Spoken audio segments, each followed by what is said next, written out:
What is Twice Bitten and how did it come about? Twice Bitten as a campaign is a 100% rules as written run through of Curse of Strahd.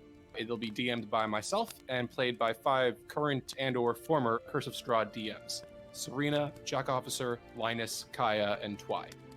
The only changes to canon we're using are strictly mechanical, just a few personal house rules about potions, drinking as a bonus action, that sort of thing. We're also including, just to test it out, the lingering injuries house rule from the Dungeon Master's Guide, which, if you're not familiar with it, basically means if you go down to 0 hit points, you have to check to see if you take a lingering injury, which might have longer term consequences. But otherwise, we're just going strictly by the text of Curse of Strahd, no changes.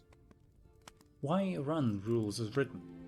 The whole idea, funnily enough, it started as a hot take at like 1 a.m. in the Curse of Strahd Discord server. Just that Curse of Strahd as a module is absolutely not meant to be played by a group of regular adventurers, the kind that you'd see in The Lost Mine of Phandelver, or Tomb of Annihilation, or Storm King's Thunder. Instead, vanilla, unchanged Curse of Strahd both makes the most sense and is at its narrative strongest when it's played entirely by a party of non-adventurers. Personally speaking, I feel like this is supported by the fact that rules as written, Curse of Strahd is incredibly freaking deadly. Like, if you're the kind of player who wants to poke stuff with a stick, wander off the map, get into fights, and kind of be the kind of jerk who calls themselves an adventurer, you're probably going to have a bad time, and you're probably TPK. Either by Strahd or by one of the dozens and dozens of really freaking deadly minions around Barovia. So I feel that Curse of Strahd itself is stronger when played with an alternate perspective. What specifically sets these non-adventurers apart from regular player characters? When we put this together and when I recruited the players for this, I sent around a Session 0 document with, the usual stuff like, here's what house rules we're using, here's what the themes of the campaign will be, some of the content warnings. But I also included a specific character creation section that had these bullet points. First, you are not adventurers.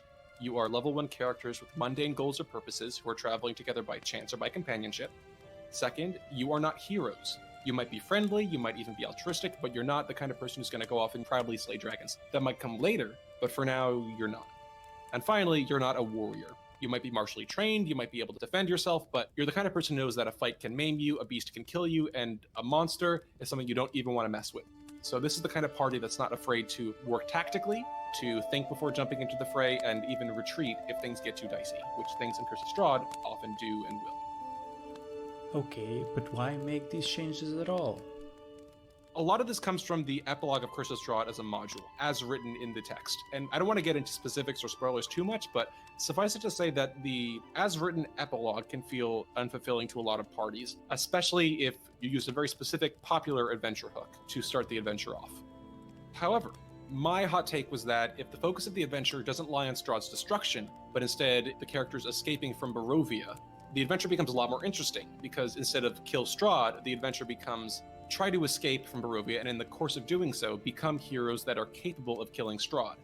And this is necessary for a lot of reasons, such as the cosmology of Barovia, what happens if you kill Strahd, and so on. But because of this focus, the narrative arc doesn't focus on how Strahd is killed, if he is killed at all, of course. Instead, it's about the growth and the maturation of the PCs as they progress through the horrors of Barovia, by their wits, by their bonds with each other. It's a matter of, becoming the heroes they were always meant to be. It's kind of like, if you've read The Phantom Tollbooth, a favorite chapter book of mine from when I was a kid, the focus is not about saving the land. It's about becoming the kind of person who can save the land. And I feel like that makes for a much stronger story, especially given how Rules as Written Curse of Strahd is laid out and arranged. And ultimately, hopefully, will be a lot more conducive to the kind of campaign that I personally like to run, which is a very character-driven rather than plot-driven kind of story. What do you, as players and the Dungeon Master, expect? So I think that for us, both for me and for the players, the campaign serves a few different purposes. And I do want to preface this by, reminding that all the players and myself, we've already run Curse of Strahd. Some of us have played it. We know the module pretty well, so this is not necessarily new ground. But first, it's a way for us to test my hot take. Is Curse of Strahd truly a more interesting and narratively satisfying adventure if it's played by non-adventurers? Just seeing where that takes us and if it actually does work. Because hot takes can be wrong, and by testing it, we'll find out. Secondly, it's a way to test and explore how robust Rules as Written Curse of Strahd is. Almost nobody runs Curse of Strahd without any changes, and in fact, Chris Perkins and Wizards often remind people, Rule 0, the DM can change whatever they want. And it's almost unheard of on the subreddit for anyone to run Curse of Strahd without making a number of changes, especially those that are made by some of the more popular community guides. So this leads to another question, which is it possible to run an enjoyable, engaging Curse of Strahd campaign without making any departures from the text? What might that campaign look like? When it comes to this community of the Reddit Curse of Strahd community, what assumptions have you made about the story of the module that might not be supported in the text? Secondly, how much of the module's original content is scaffolding for core concepts? And, if removing those, it really damages the enjoyability of the campaign versus, how much of the original content is easily changed or removed. It's just chaff. And then finally, we're DMs. We almost never get to play. And when we do, no offense to players, we're almost never in a kind of group that likes to role play or tell stories as much as we do. So this is definitely a shameless opportunity to actually have the kind of game that we would love to play and run simultaneously. And what should we, the viewers, expect from Twice Bitten? I think that whether you're a DM or a player or a little bit of both, you'll take different things from this, though I do think that some of these takeaways might overlap. First up, if you're a DM, you might take away some lessons about Wizards of the Coast's writing style and 5e's overall module design. Especially if you're a Curse of Strahd DM, you can see some takeaways about how this adventure is constructed and know how the pieces fit together and why some of these aspects might be necessary in actual real play that might not be so apparent when you're just reading through a 300-something page book. If you're a player, you might get a chance to see what a yes and improvised, collaborative, character-driven style of roleplay might look like, especially given that this is a game of non-experts. We respect Critical Role and similar games, but nobody here is a professional author or professional voice actor. Only one of our players, Serena, has any expertise in the theater industry. We're just a bunch of regular people who love D&D, and hopefully we can bring that through in our gameplay.